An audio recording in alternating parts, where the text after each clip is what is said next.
jangan sampai ke depan lagi. Baik, assalamualaikum warahmatullahi wabarakatuh. Bismillahirrahmanirrahim. Alhamdulillahirabbil alamin wa bihi nasta'inu ala umuri dunya waddin. Wassalatu wassalamu ala asyrafil anbiya'i wal mursalin wa ala alihi wa sahbihi wa man tabi'ahu ila yaumiddin. Alhamdulillah dan alhamdulillah, hari ini kita dipertemukan oleh Allah Subhanahu wa taala dengan nikmat iman, Islam, nikmat kesehatan, nikmat waktu luang. Duduk di masjid itu merupakan undangan Allah Subhanahu wa taala. Mudah-mudahan yang hadir hari ini Allah berikan badan yang sehat, umur yang panjang, rezeki yang berkah, rumah tangga yang sakinah. Mudah-mudahan kita semua nanti husnul khotimah, amin ya rabbal alamin. Tak lupa salawat dan salam kita sampaikan kepada kekasih kita Rasulullah Sallallahu Alaihi Wasallam, di mana beliau menjadikan nikah itu salah satu pintu ke surga. Menikah itu setengah agama. Jadi kalau kita sudah mendapatkan setengah agama, tinggal yang setengahnya lagi kita cari dengan ketaatan, dengan ketakwaan. Mudah-mudahan ibu-ibu yang sudah menikah diberikan kesabaran dalam rumah tangga. Yang belum menikah Allah berikan pasangan yang soleh tahun ini, insyaallah, amin ya rabbal alamin. Hari ini tema kita tentang mahram. Saya lupa tidak posting di Instagram sehingga ada beberapa yang tidak tahu kalau hari ini pengajian. Biasanya saya suka posting kajian hari ini tuh di IG saya, di Instagram saya, tapi hari ini saya lupa. Makanya yang datang cuma 5 juta ya. Mudah-mudahan yang sedang dalam perjalanan Allah mudahkan semua. Amin ya rabbal alamin.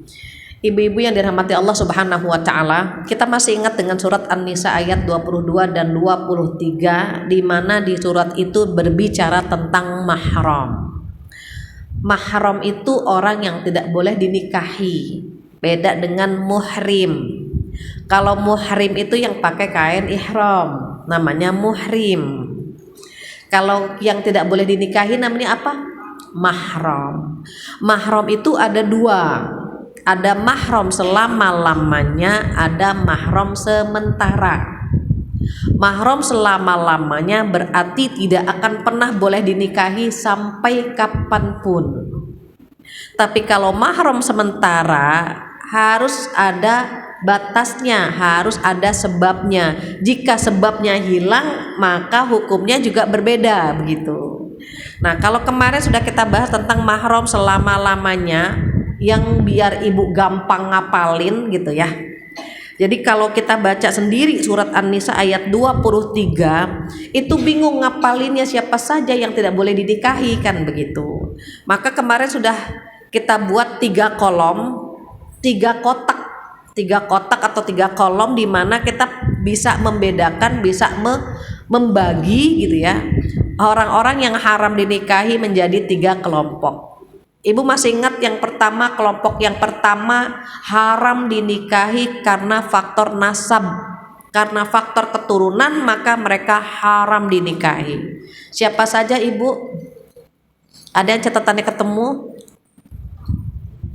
Yang pertama ibu kandung, kedua anak kandung, ketiga saudara kandung, keempat bibi atau tante dari ayah, kelima bibi atau tante dari ibu, keenam keponakan dari saudara laki-laki, dan ketujuh keponakan dari saudara perempuan. 7 dihafal ya bu, sehingga kita memberikan ini ke anak-anak kita. Nak, 7 orang ini haram kamu nikahi. Kenapa haram? Karena ada faktor keturunan, ada faktor nasab. Maka 7 ini haram dinikahi sampai kapanpun, namanya mahram mu'abbad, abada, selama-lamanya. Itu dari kotak pertama karena faktor nasab. Ada kolom atau kotak yang kedua yang haram dinikahi karena pernikahan. Karena sebab adanya pernikahan maka wanita itu haram dinikahi. Siapa saja? Tidak banyak, cuma 4 orang, dan ngapalinnya gampang. Yang pertama siapa? Mertua. Kenapa mertua haram dinikahi? Karena anaknya nikah dengan kita. maka mertua jadi haram dinikahi. Walaupun misalnya ayah mertuanya lebih ganteng dari anaknya, kan ada ya Bu, ya Allah bapaknya awet muda atau ibunya awet muda, kok cakepan orang tuanya daripada anaknya, tetap nggak boleh dinikahi. Maka mantan mertua tidak akan pernah ada. Mantan suami ada, mantan istri ada, mantan mertua, mantan menantu tidak akan pernah ada. Kenapa? Karena mereka sudah menjadi seperti anak kandung. Dan mertua kita diingat mereka adalah kakek nenek dari anak-anak kita. Jadi nggak ada bekasnya Ibu. Jangan dipisahkan, jangan dijauhkan antara anak-anak kita dengan kakek neneknya. Even misalnya ada suami istri yang pisah, yang cerai, itu antara dia dengan pasangan. Tapi mertua, anak, cucu jangan dipisahkan. Itu darah dagingnya. Jadi kalau benci sama pasangan atau sudah pisah, jangan pernah memisahkan cucu dari kakek neneknya. Kenapa? Mertua menantu tidak ada bekasnya, tidak ada mantan. Jadi sampai kapanpun tidak boleh dinikahi. Berarti apa? Dia jadi mahram kita karena faktor pernikahan. Dia jadi mahram. Mertua, kedua menantu. Ketiga siapa? Ketiga ibu tiri, keempat anak tiri. Tapi terkait anak tiri dan ibu tiri ini menjadi mahram jika ayah ibunya sudah melakukan hubungan intim. Misalnya janda muda ketemu sama duren sawit, duda keren sakunya duit gitu. Terus kemudian masing-masing bawa anak. Nah, atau salah satunya bawa anak ini menjadi mahram gitu ya, jika mereka sudah melakukan hubungan intim.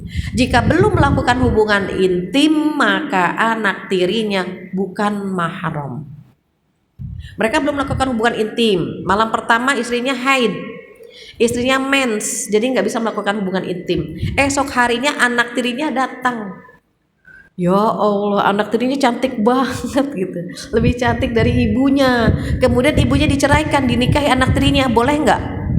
Boleh, karena belum melakukan hubungan intim. Tapi kalau sudah melakukan hubungan intim, maka sudah menjadi mahram, haram dinikahi anak tirinya. Jadi itu mahram karena pernikahan. Hafalkan Bu, 4 orang siapa? Mertua, menantu, ibu tiri, anak tiri. Terus ada yang ketiga yang haram dinikahi karena faktor sepersusuan. Karena faktor sepersusuan, ibu ini menyusui anak temannya 2 orang, maka anak teman yang 2 orang ini tidak boleh menikah dengan semua anak kandung kita. Jadi haram dinikahi karena faktor sepersusuan. Jadi kalau ibu menyusui anak tetangga, anak siapapun gitu ya, anak orang lain, catat namanya, bin dan bintinya, melahirkan di rumah sakit mana, tinggal di mana, detail agar nanti anak-anak kita dikasih tahu, nak, kamu punya saudara susu ya nak, sama-sama lahir di rumah sakit ini, nama anaknya fulan atau fulanah bin binti fulan gitu. Jangan sampai nanti mereka jatuh cinta padahal mereka satu susuan. Dan itu terjadi, Bu. Kenapa bisa terjadi? Orang tuanya cuek untuk masalah hukum. Orang tuanya tidak ngasih tahu kalau anaknya ini punya saudara susu. Ketika mereka besar, ketika mereka kuliah, mereka jatuh cinta dan menikah. Sedihnya mereka sudah memiliki anak. Ketika ibu itu bertanya, Bu, bagaimana kalau sudah punya anak? Walaupun sudah punya anak wajib cerai. Kenapa? Haram. Haram. Bagaimana mungkin orang tuanya tidak memberitahukan kepada anak-anaknya kalau dia punya saudara susu? Jadi ini hukum mahram selama-lamanya, Ibu. Tidak akan pernah berubah gitu. Itu sudah kita bahas bulan lalu, namun ada wajah-wajah yang baru datang, sip-sipan kan ngajinya kita ya. Nah, biar tidak langsung ucuk-ucuk mahram sementara, saya senggol sedikit tentang mahram selama-lamanya. Gitu ya Bu. Jadi mahram selama-lamanya berapa kelompok tadi Bu? 3 kelompok. Yang pertama karena faktor nasab. faktor keturunan, yang kedua faktor pernikahan, yang ketiga faktor sepersusuan. Dan 3 kolom ini haram selama-lamanya. Itu tercantum di surat An-Nisa ayat 22 dan 23. Namun di penghujung ada kalimat begini, a'udzubillahi minasyaitonirrajim, wa an tajma'u bainal ukhtaini illa ma qad salaf. Dan haram mengumpulkan 2 saudara kecuali di masa yang telah lampau. Maka mengumpulkan 2 saudara namanya mahram sementara. Ada 8 mahram sementara. Kalau kemarin mahram selama-lamanya namanya mahram mu'abbad. Kalau yang sekarang akan kita bahas namanya mahram sementara, namanya mahram mu'aqqad. Mu'aqqad berwaktu maksudnya. Dia haramnya sementara saja. Kalau sebabnya hilang, haramnya hilang atau hukumnya akan berbeda begitu. Apa diantaranya? Kata Allah, wa an tajma'u bainal ukhtaini illa ma qad salaf. Mengumpulkan 2 saudara haram. Istri pertama kakaknya, istri kedua adiknya haram. Jadi menikahi istri kedua karena adiknya haram, tetapi haramnya sementara. Jika istri pertama atau kakaknya sudah meninggal atau sudah cerai, boleh nggak nikahin adiknya? Boleh. Nah itu yang dimaksud dengan haram sementara. Kalau digabung boleh nggak Bu? Haram. Digabung nggak boleh. Makanya kata Rasulullah Shallallahu Alaihi Wasallam apa? Ipar itu maut. Hati-hati dengan ipar. Jangan menganggap remeh ipar. Ipar nggak boleh lihat aurat kita. Ipar tidak boleh melihat aurat kita karena suatu saat dia boleh menikah dengan kita. Apa ipar? Ipar gini Bu. Keluarga adik kakaknya suami ke kita itu kan ipar berarti. Atau adik-adik kita, kakak kita ke suami ipar kan. Nah kita suka menganggap remeh ipar ini gitu ya. Kita datang bercanda, kemudian cipika-cipiki, apa kabar kakak? Haram tuh. Salaman pun tidak boleh. Khawatir ketika salaman diutik-utik tangannya. Padahal nggak boleh. Banyak kan Bu yang abang jatuh cinta sama adik ipar, dan itu kasusnya banyak sekali. Maka agama Islam itu agama pencegahan, preventif. Biar tidak terjadi hal-hal yang tidak kita inginkan, maka dibuat rambu-rambunya. Jadi ada seorang kakak, tetehnya baru melahirkan. Tetehnya bilang gini, Mas, nanti kan aku repot, baru melahirkan, siapa yang ngurusin anak, siapa yang ngurusin cucian, siapa yang ngurusin masakan gitu ya. Bagaimana kalau adikku aku panggil? Ya udah, dipanggil adiknya dari kampung, semua dikerjakan, nyuci dia yang ngerjain, masak dia yang ngerjain, ngurusin anak dia yang ngerjain, ternyata ngurusin suami juga dia yang ngerjain, sampai urusan kasur. Akhirnya apa? Akhirnya adik kandungnya hamil. Karena hamil nggak boleh digabungkan Bu, istri sama adiknya kan nggak boleh Bu. Akhirnya kakaknya nangis, bilang sama ibunya, ibu, saya dengan suami saya harus bercerai. Kata ibunya, kamu baru melahirkan, nak, bagaimana mungkin baru melahirkan harus berpisah, harus bercerai? Karena suami saya harus bertanggung jawab terhadap kandungan adik saya. Kaget ibunya itu. Ternyata apa Bu? Ternyata suaminya menghamili adik kandungnya, dan dia harus bertanggung jawab. Dengan terpaksa mereka cerai, berpisah agar suaminya bisa menikah dengan adiknya. Itu yang terjadi Ibu. Begitu juga ada seorang ibu meminta anaknya, dia punya anak laki-laki 2. Ibunya bilang begini, nak, adikmu kan mau kuliah, tinggal sebentar ya bareng sama kamu. Nanti pas dapat kos-kosan gitu, dia baru keluar dari rumahmu. Ini anak pertamanya bilang, jangan Bu, nggak boleh di rumah itu kan ada istriku. Jangan tinggal ada istriku, kalau aku belum nikah nggak apa-apa kita tinggal bareng. Tapi aku baru nikah, maka jangan. Sebentar lah nak. Ibunya nggak paham. Maka dia konsultasi kepada gurunya, jangan, kata gurunya. Konsultasi kepada teman-temannya, jangan, begitu. Semuanya mengatakan jangan tinggal bersama. Tapi ibunya sebentar saja sambil cari kos-kosan. Karena ibunya tidak paham hukum, maka adiknya diminta untuk tinggal bersama abangnya plus ada istrinya di situ. Qadarullah terjadi hal-hal yang tidak diinginkan, mohon maaf. Kebetulan suaminya difitnah menghamili anak orang. Di rumah sakit tes DNA, kata anak pertama ini, dia bukan anak saya cuma nganterin. Karena saya menemukan dia di pinggir jalan mau ke rumah sakit, saya tolong saja. Tiba-tiba perempuan itu memfitnah bahwa dia hamil oleh pria tersebut. Anak pertamanya akhirnya dites DNA dan ternyata anak itu bukan anaknya. Akhirnya kata anak pertama, dok, saya nggak mungkin menghamili anak orang karena saya sudah punya istri dan saya sudah punya anak. Dokternya kaget, kamu udah punya anak? Sudah. Siapa saja yang tinggal denganmu? Istri saya, adik saya, anak-anak saya. Tolong bawa ke rumah sakit semua, kata dokter ini. Dibawalah itu anaknya 3, istrinya dengan adiknya. Nauzubillah, ternyata setelah tes DNA 3 anaknya bukan anak dia tapi anak adiknya semua.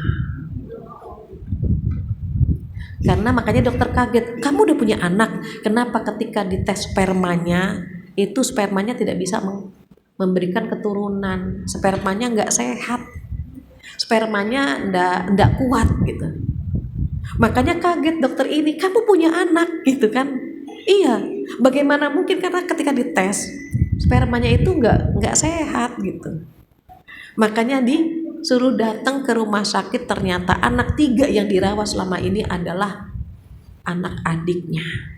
Itu yang dikatakan oleh Rasulullah SAW bahwa ipar itu maut. Hati-hati saja, nggak usah terlalu takut. Rambu-rambu Allah itu kan indah ya Bu. Boleh ketemu sama ipar, boleh, yang penting tidak ada kontak body. Yang namanya salaman, cipika-cipiku, cubit-cubitan jangan gitu maksudnya. Kenapa? Dia mahram sementara. Ada kan istilah naik ranjang turun ranjang, ibu pernah dengar? Kakaknya meninggal, nikah kan sama adiknya, boleh nggak Bu? Boleh. Tapi kalau digabung tidak boleh. Namanya apa tadi Bu? Mahram sementara. Itu yang pertama. Terus mahram sementara yang kedua siapa? Yang kedua mengumpulkan bibi sama keponakan, sama Bu, nggak boleh. Istri pertama bibinya, istri kedua keponakannya pun haram dinikahi. Tidak boleh. Tidak boleh menggabung bibi sama keponakan. Persis tidak boleh menggabung kakak dengan adik gitu ya Bu ya. Jadi yang kedua yang menjadi mahram sementara adalah bibi sama keponakan digabung dalam satu pernikahan, itu haram hukumnya. Pilih salah satu saja. Kalau sedang sama tantenya, nikahi tantenya. Kalau senang sama keponakannya, nikahi keponakannya saja. Jangan digabung dua-duanya. Gimana saya cinta sama dua-duanya? Haram. Nggak boleh. Ada kan Bu, tante sama ponakan itu umurnya deketan kan Bu? Nggak usah jauh-jauh. Saya punya anak sama cucu saya sama, mirip, beda dikit lah umurnya gitu. Jadi om sama keponakan nanti umurnya deket nih Bu. Ada kan tante sama keponakan umurnya deketan dan dia bajunya sama kayak kembar kan gitu, ada. Jadi nggak boleh menggabung kedua-duanya, itu yang kedua. Yang ketiga yang menjadi haram sementara adalah menikahi wanita yang belum selesai talaknya. Gini, ibu pernah dengar rumah tangga itu berantakan ya Bu, cekcok terus, tapi belum cerai, belum. Nah si perempuan udah cerita sama pria lain pun, pria itu pun sudah cerita. Kalau laki-laki kan nggak pakai masa idah Bu, laki-laki mah nggak ada idahnya. Istrinya masih hidup saja boleh nikah lagi, apalagi istrinya masih udah meninggal gitu. Istrinya masih hidup dia boleh nikah lagi, apalagi istrinya sudah meninggal. Tapi berbeda dengan perempuan. Banyak nih di era sekarang nih Bu, ketika suami istri cekcok, istrinya konsultasi atau curhat kepada temannya, teman di kantor, para mantannya. Kamu rumah tangga kamu bagaimana? Lagi nggak beres nih, kutunggu jandamu. Gitu. Itu kan iseng-iseng berhadiah, Bu. Padahal kalau dia udah cerai, mau nikahi belum tentu, Ibu. Di lapangan banyak, namanya juga orang iseng-iseng berhadiah, ditagih, katanya kamu mau nikahin saya. Itu kan dulu. Setelah saya pertimbangkan, saya pikirkan, saya tidak mungkin meninggalkan anak dan istri saya. Yang jadi korban siapa, Bu? Perempuan. Perempuan tuh gampang banget digombalin. Makanya perempuan banyak yang kena penyakit diabetes, terlalu banyak makan rayuan manis. Makanya kena diabetes. Apalagi cuma digombalin sedikit aja. Neng, dimsum yang paling enak apa, Neng? Apa ya? Dimsampingmu. Udah ketawa ketiwi, udah meleot, udah gitu ya. Itu perempuan, hati-hati Ibu. Kalau misalnya ada masalah, jangan pernah curhat sama lawan jenis. Curhatlah kepada yang sejenis saja. Itu pun kepada yang kompeten. Jangan diumbar permasalahan rumah tangga kita di media sosial. Dia berubah, terus tulis, semua orang tanya siapa yang berubah. Biasalah gitu. Berantem setiap pagi, tulis di sosmed. Jangan. Kalau kita menyimpan rahasia ujian kita, Allah sedang menggugurkan dosa-dosa kita. Simpan aja. Akhir bulan jangan dipoto makan pakai ikan asin, makanan akhir bulan cekrek, foto. Menggunakan sosmed itu dengan bijak, hati-hati. Masalah rumah tangga jangan pernah di-share di sosmed. Nggak boleh ada orang tahu, nggak boleh. Kenapa? Karena cinta itu misteri. Kitanya lagi berantem gitu ya, orang pada kesel sama pasangan kita, kitanya udah keramas. Coba yang kesel masih kesel, Bu. Ada seorang ibu mengatakan, saya benci dengan menantu saya. Saya kaget, kenapa ibu benci dengan menantu ibu? Karena anak saya cerita tentang suaminya begini, suaminya begitu. Ibu masih benci, anak ibu udah keramas katanya. Coba. Jadi kalau kita punya masalah, jangan sampaikan semua ke orang tua. Simpan, kita sedang belajar menyimpan rahasia sendiri, kecuali mohon maaf sudah mengancam nyawa. Sudah mengancam nyawa dan kesalahannya berulang, maka boleh tuh, Bu. Boleh ambil, kata Allah begitu, hakaman min ahlihi wa hakaman min ahliha. Ambil juru damai dari pihak laki-laki dan juru damai dari pihak perempuan. Nanti dirembukin nih, kira-kira rumah tangga ini mau dipertahankan atau dipisahkan. Itu karena memang apa? Allah yang menganjurkan. Ini nggak bisa dipertahankan misalnya begitu. Maka ambil juru damai. Itu pun kalau sudah kritis ya, Bu, rumah tangganya. Kalau masih cuma ya berantem kecil, itu biasa. Nggak ada rumah tangga yang sempurna, yang ada rumah tangga yang saling menyempurnakan. Jadi kalau misalnya ada wanita baru cuma cekcok sedikit sama suami, itu laki-laki tersebut tidak boleh menikahi wanita tersebut. Kenapa, Bu? Kalau yang saya ceritakan ada semua ya, Bu. Karena ada seorang wanita curhat ke saya, Bu Fatia, saya berantem sama suami, akhirnya saya kabur ke luar kota, di luar kota ketemu mantan dan saya nikah sama mantan saya. Saya bilang, kok bisa? Udah cerai? Ya saya menceraikan diri. Terus hitungannya berapa bulan? Udah idah. Emang pakai idah-idahan, Bu? Baru 1 bulan keluar rumah, ketemu di salah satu hotel, mereka nikah. Menikah sebulan, balik lagi ke Jakarta, kata suaminya, kan saya tidak menceraikan kamu. Kamu masih jadi istri saya. Berarti selama ini apa? Zina dengan mantannya selama kurang lebih 1 bulan. Itu nggak boleh. Tidak boleh menikahi wanita yang belum bercerai. Nggak boleh, Bu. Masih statusnya masih suami orang, itu haram. Haramnya apa? Haram sementara. Nanti kalau sudah cerai, sudah selesai iddahnya, baru boleh dinikahi. Itu poin yang ketiga ya Bu, yang haram dinikahi adalah wanita yang belum dicerai. Yang keempat siapa? Wanita yang ditalak 3. Wanita yang ditalak 3 nggak boleh dinikahi lagi kecuali wanita tersebut menikah dengan pria lain. Saya buat ilustrasi gini Bu. Ini suami ya Bu, ini suami, ini gelas suami, HP saya istri. Suami mengatakan, kamu saya talak, tek gitu ya, talak 1. Tiba-tiba berubah pikiran, Dek balik lagi yuk, balik tuh Bu, balik tuh baru 1 kan Bu, oke. Kemudian berantem lagi Bu, tahun depan berantem lagi, kayaknya kita memang nggak bisa bertahan, kamu saya cerai lagi tuh Bu. Nah, berapa kali Bu? 2. Kemudian dia ngajak lagi nih Bu, ngajak balik lagi, pikir. Kenapa? Karena kalau balik lagi berarti kalau cerai nggak bisa balik selama-lamanya. Jadi kata Allah apa Bu? A'udzubillahi minasyaitonirrajim, at-talaqu marratan. Talak yang bisa rujuk hanya 2 kali saja. Kenapa turun ayat itu? Dulu Aisyah komplain Bu. Aisyah komplain karena apa kata Aisyah? Enak sekali laki-laki itu. Talak rujuk.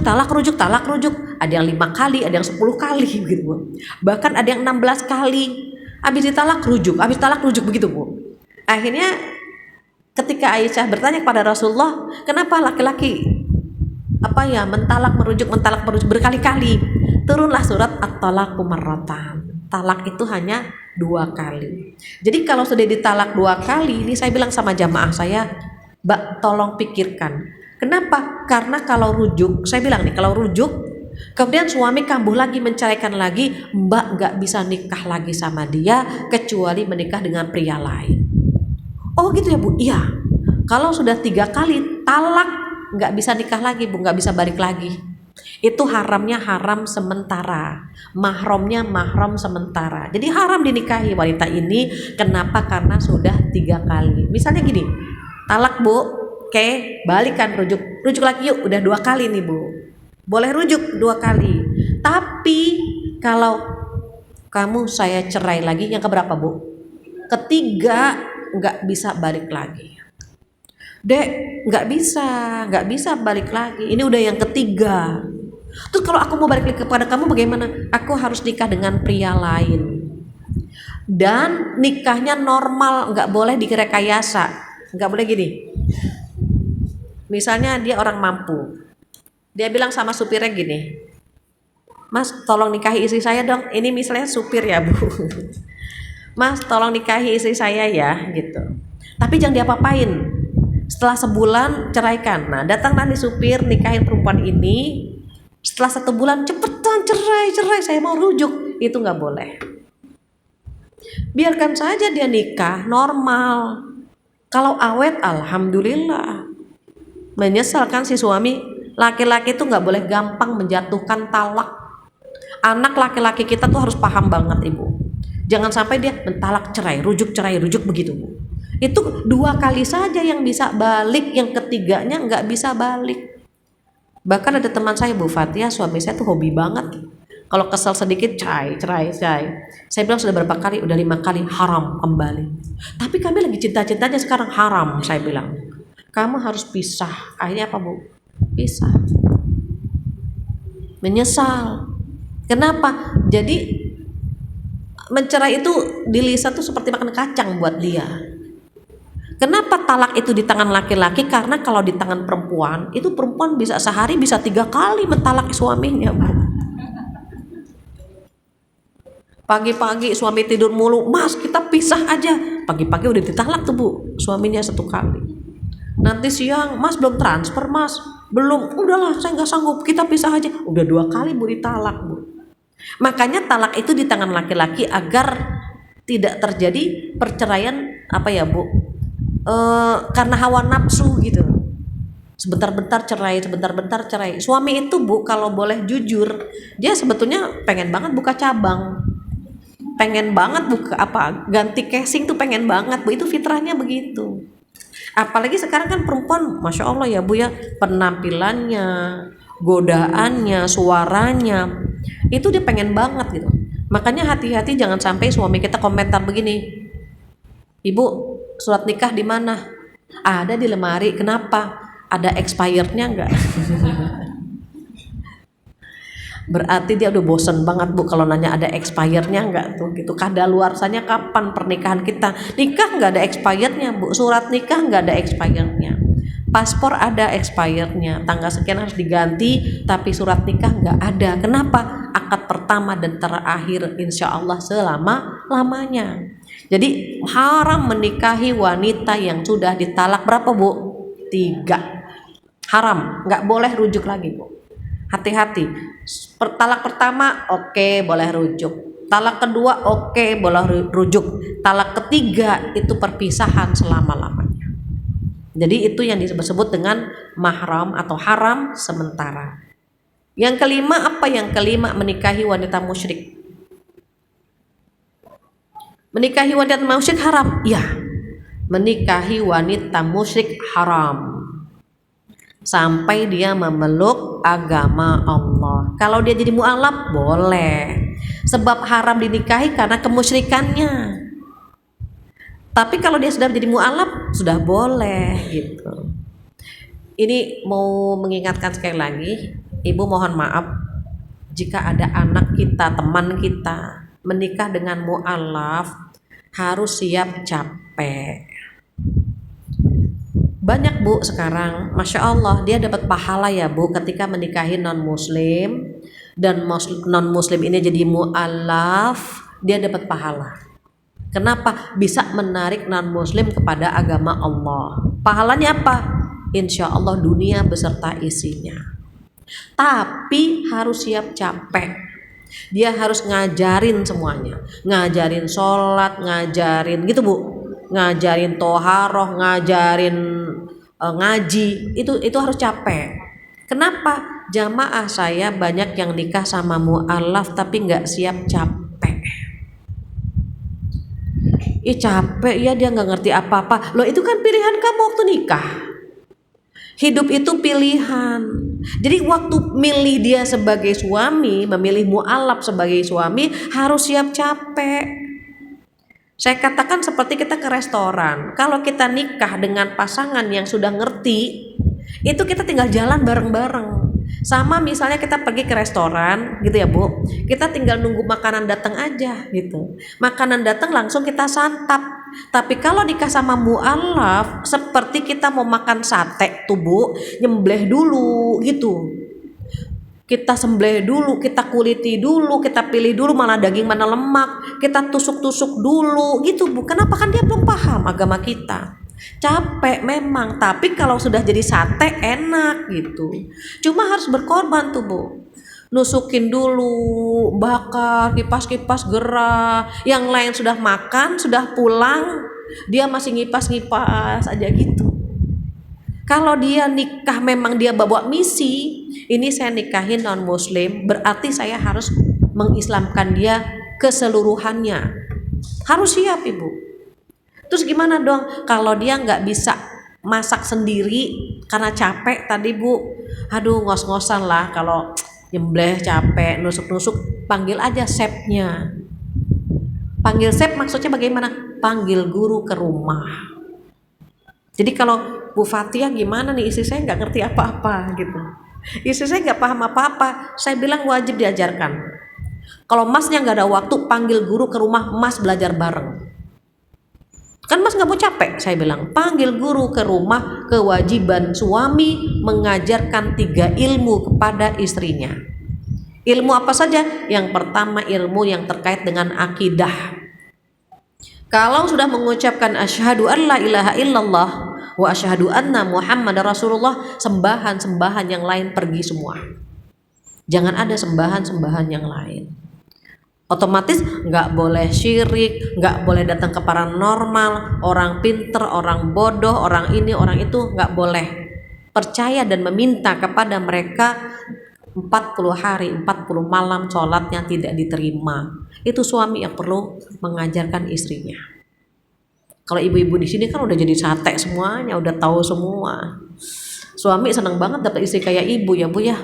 Udah soleha, rajin ngaji, minta uang belanjanya sedikit. Seneng banget punya istri kayak gini kan, Masya Allah. Jadi itu ilmu yang pertama, ilmu akidah. Yang kedua, ilmu yang terkait dengan ibadah. Cara sholat yang benar, baca Quran yang benar, itu kewajiban suami tuh Bu.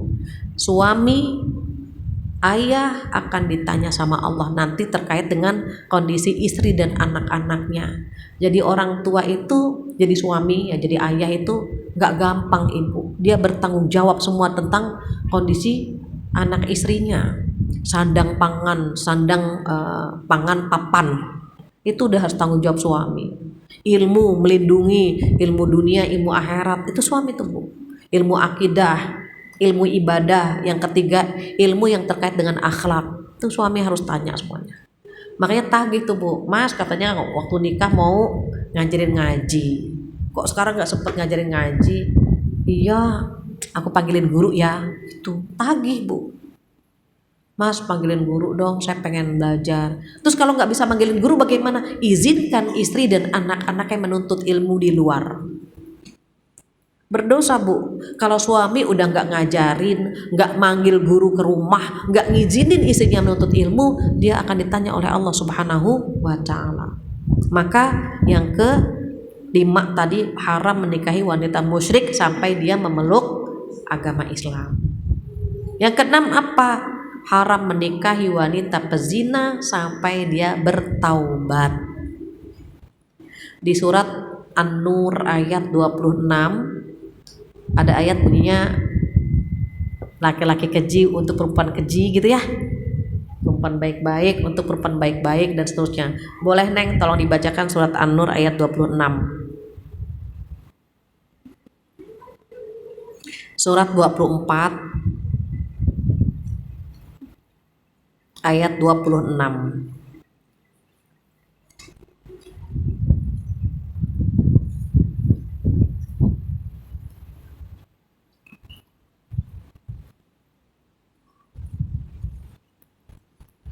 Ibu boleh cek surat 24 ayat 26.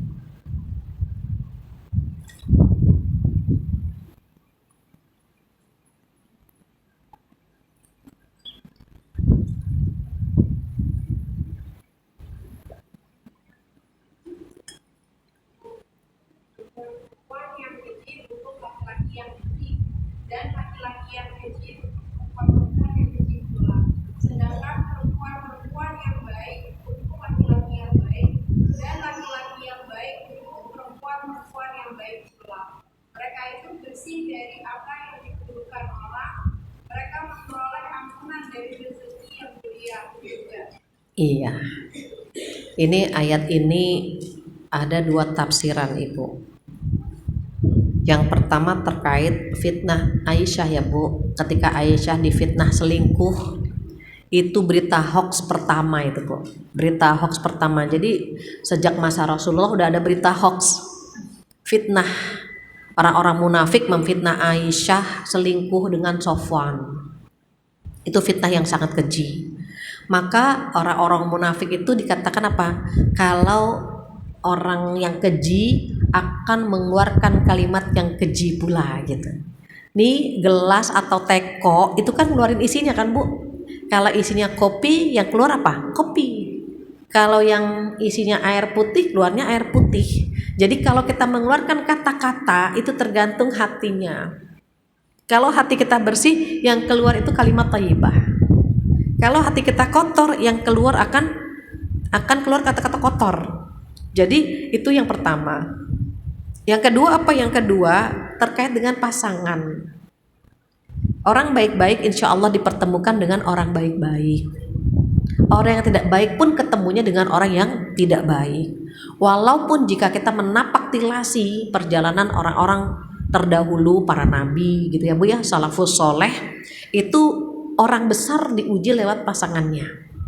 Kenapa? Berharap ada misi dalam pernikahan itu, berharap bisa menyelamatkan pasangannya ke arah yang lebih baik begitu. Contohnya siapa? Asiyah bersuamikan Fir'aun. Fir'aun itu orang paling jahat ibu karena ngaku Tuhan. Terus kenapa diutus Asiyah mendampingi Fir'aun, berharap gitu bu. Fir'aun mengenal Tuhannya melalui istrinya, melalui Asiyah gitu. Tapi ternyata dalam perjalanan tidak ya bu. Disitulah hebatnya Asiyah, diberikan apa bu? Diberikan rumah di surga. Karena kesabarannya bu. Jadi kalau ada di antara kita, mudah-mudahan tidak ada. Tapi kalau ada di antara kita yang punya suami kasar, perangainya buruk, cacat mental, suka main perempuan, suka judi, suka minum, buruklah ibu, ikuti doanya Asiyah yang ada di surat At-Tahrim ayat 11. Doanya apa keren banget ibu. Doa seorang Asiyah itu doanya minta apa? Surga. Rabbi binili indaka baitan fil jannah. Surat At-Tahrim itu surat ke 90 berapa ya sebentar. 66 ya. Ya 66. Boleh tolong dibacakan artinya. Surat 66.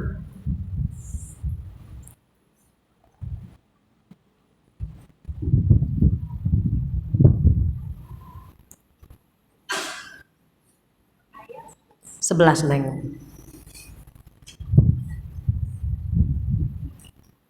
Dan Allah membuat perumpamaan bagi orang-orang yang beriman, istri Fir'aun ketika dia berkata, ya Tuhanku, bangunkanlah untukku sebuah rumah di sisimu dalam surga, dan selamatkanlah aku dari Fir'aun dan perbuatannya, dan selamatkanlah aku dari kaum yang zalim. Iya. Surat 66, maaf tadi salah. Surat 66 ayat 11 ada 3 permintaan Asiyah. Yang pertama minta dibangunkan rumah di surga. Rabbi binili gitu ya. Rabbi binili yang indaka baitan fil jannah. Yang kedua wana jini min fir'aun wa amalih. Kalimat Fir'aunnya ibu ganti dengan nama suami. Ini kalau kan suami kita namanya bukan Fir'aun. Jadi jangan wana jini min fir'aun wa amalih, bukan. Ini wana jini min fir'auna ini doanya Asiyah. Jadi Fir'aunnya diganti. Ini resep, ini doa. Mudah-mudahan bukan buat ibu ya bu. Ini kalau ada di luar sana yang teman kita, sahabat kita, saudara kita, nauzubillah bu, punya suami cacat mental, karakternya buruk, doanya ini.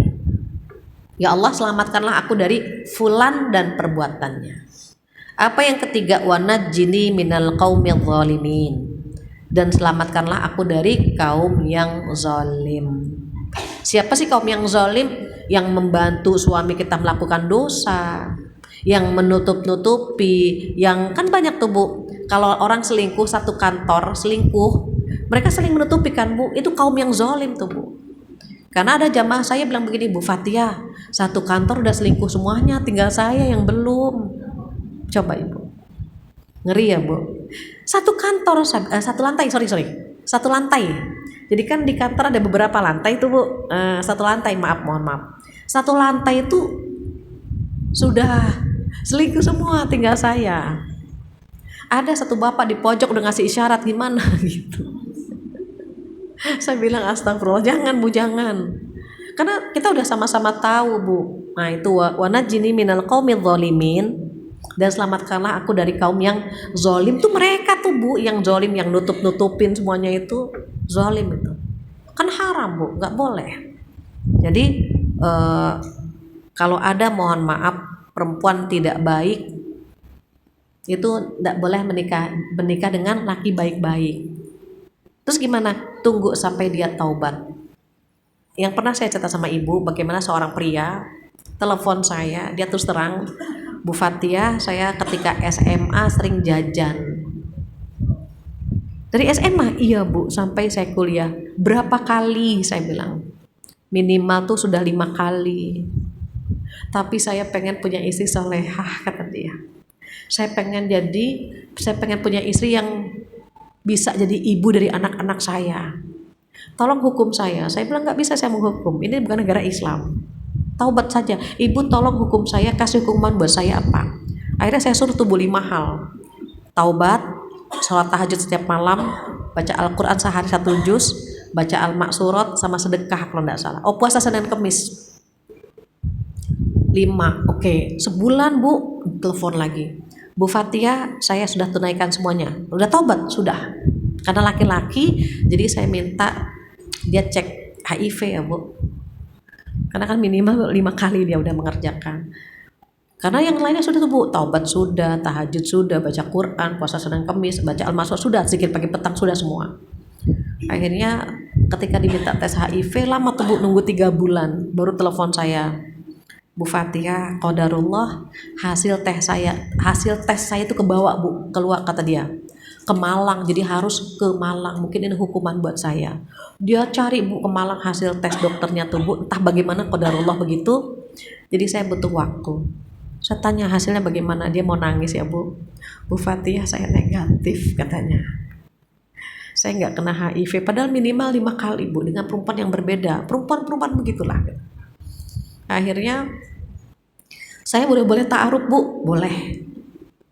Udah taubat kan Bu, udah boleh kan dia bertemu dengan istri yang soleha. Dia ta'aruf, dia telepon saya, padahal saya nggak kenal. Saya nggak kenal dia bilang saya pernah bertemu ibu gitu saat ada acara seminar. Ta'aruf, dia telepon saya. Lamaran Bu, dia telepon saya lagi, Masya Allah. Bu Fatia, saya malam ini lagi lamaran. Alhamdulillah istri saya pakai jilbab, istri saya soleha gitu ya. Masya Allah. Sampai hari H Bu, di pelaminan dia telepon lagi. Cuma dia nggak video call kan, waktu itu nggak zaman ya Bu, atau dia mungkin nggak pengen, saya nggak peduli ya Bu. Yang penting dia sudah taubat, di pelaminan dia nangis, dia telepon, Bu Fatia, alhamdulillah saya sudah menikah dengan wanita baik-baik, boleh nggak Bu? Boleh, dia udah taubat gitu. Karena dia laki-laki, maka saya cuma minta dia apa? Tes HIV saja. Jadi nggak perlu ceritakan Bu, tutup aib saja. Nah kalau perempuan bagaimana? Beda nih Bu. Ada yang berpendapat kalau perempuan itu harus terus terang bahwa dia pernah melakukan hubungan sebagaimana suami istri. Beda Bu, kenapa? Kalau laki-laki kan Bu, perjaka ataupun tidak rasanya sama. Kalau perempuan kan berbeda Bu. Daripada malam pertama pisah karena suaminya merasa dibohongi kan gitu Bu, lebih baik dia terus terang. Itu kalau memang sudah mendekati, kalau memang suaminya mohon maaf serius kepada dia. Jadi ketika ada yang datang, Bu, saya pernah punya masa lalu begini-begini, saya pernah pacaran kurang lebih 5 tahun dan pacarannya seperti suami istri, dia bilang. Tiba-tiba ada pengurus DKM, pengurus masjid, panitia pengajian gitu. Panitia pengajian mau nikah sama dia Ibu. Saya bilang, aduh Mbak, ini kayaknya ini harus terus terang. Udah taubat? Sudah Bu, sudah taubat. Sekarang saya sudah nutup aurat, doakan saya istiqomah, udah nutup aurat, udah taubat. Ketika mendekati hari H, dia terus terang. Ketika orang keluarganya akan melamar, dia terus terang bahwa dia pernah punya masa lalu. Masya Allah, qadarullah Bu. Jalan suami bilang apa? Saya sudah siap menerima kamu apa adanya. Dan saya sudah tahu siapa kamu dahulunya. Kalau udah begitu kan enak Bu, udah tahu kan Bu gitu. Maka akhirnya mereka menikah akhirnya. Nah ini terkait nggak boleh menikahi wanita pezina, kalau udah taubat ya boleh gitu Bu maksudnya. Jadi haramnya sementara. Ketujuh apa? Menikahi wanita yang sedang melakukan ihram. Lagi ihram nggak boleh Bu, tunggu tahalul dulu nih, gunting rambut, selesai tahalul baru boleh nikah. Jadi haramnya sementara. Terakhir jam 11:10, yang terakhir yang ke-8, haram menikahi wanita untuk jadi istri kelima. Dulu ada Bu, siapa ya Bu yang dulu yang aduh saya lupa. Ada yang nikah istrinya 9. Iya, Ibu masih inget. Iya, ada ya Bu ya. Ibu dengerin ini, kalau ini nggak enak kalau saya sebut di sini. Siapa Bu tadi Bu? Ya udah tahu kan? Haram tuh Bu. Kuota laki-laki hanya 4. Kalau mau nambah satu, yang salah satunya harus dikeluarin gitu. Nggak boleh kelima, keenam. Itu aja 4 udah berat banget Bu gitu. 2 aja berantem mulu kan Bu. 1 aja berantem mulu. Jadi kalau misalnya ada orang yang punya kebutuhan khusus gitu ya Bu. Orang punya kebutuhan khusus, libidonya besar, punya istri satu nggak cukup, di sharing dengan istri kedua, dia pengusaha sering keluar kota, di sharing lagi istri ketiga, masih kurang. Nggak apa-apa kalau dia bisa menafkahi semuanya dengan adil, bisa memperlakukan istri-istri dengan adil, insya Allah nggak masalah. Yang menjadi masalah ketika dia tidak bisa berlaku adil kepada istri-istrinya. Kuotanya hanya 4, berarti menikahi wanita kelima hukumnya haram. Nah itu 8 wanita yang haram dinikahi, tetapi haramnya sementara saja. Kalau sebabnya hilang, maka hukumnya akan berbeda. Allahu a'lam bishawab. Itu yang bisa saya sampaikan terkait dengan mahram sementara. Saya kembalikan lagi kepada MC. Mungkin ibu-ibu ada yang ingin bertanya, ingin menambahkan, ingin mengurangi. Insya Allah ada waktu kurang lebih berapa menit, 5-10 menit ya begitu. Silahkan ibu-ibu, saya kembalikan lagi kepada Mbak.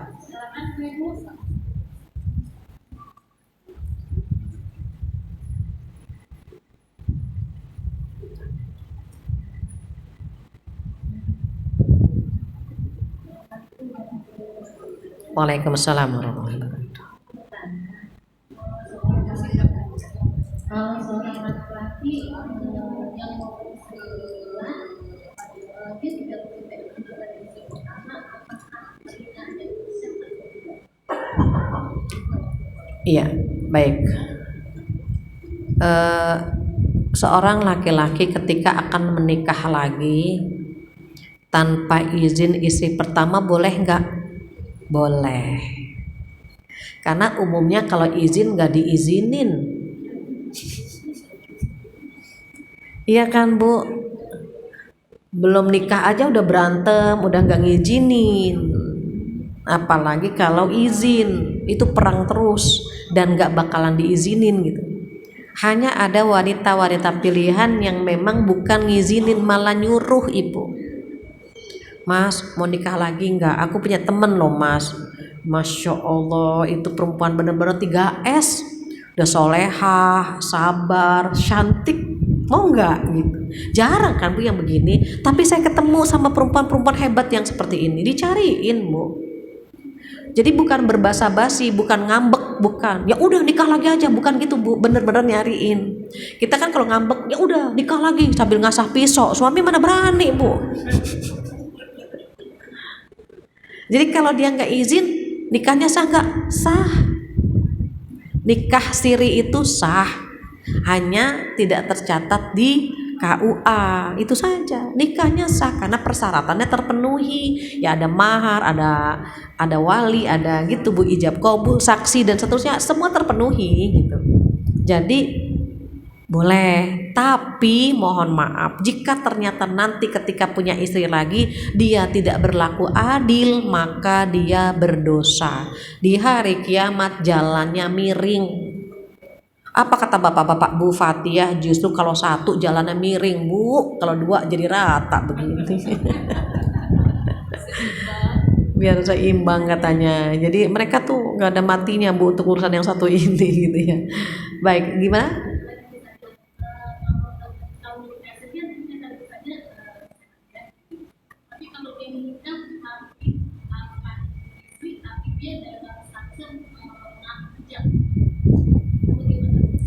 Tetap sah, cuman dia berdosa karena bohong. Sah tetap.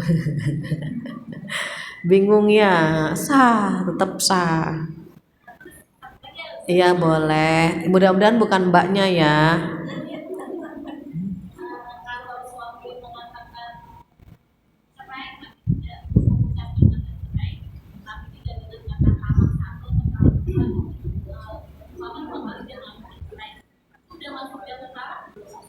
Sudah. Ketika sudah dikatakan kamu saya cerai, itu talak 1. Rujuk nih, bulan depan kamu saya cerai, talak 2. Udah tuh, jatahnya tinggal 1 kali lagi. Kalau udah balik, cerai lagi, nggak bisa kembali lagi. Makanya at-thalaqu marratan, talak itu hanya 2 kali yang bisa rujuk, bisa balik. Kalau udah cerai ketiga, nggak bisa balik, kecuali yang perempuan menikah lagi dengan pria lain. Begitu. Sama-sama. Ada satu lagi sebelah kiri, ya silahkan.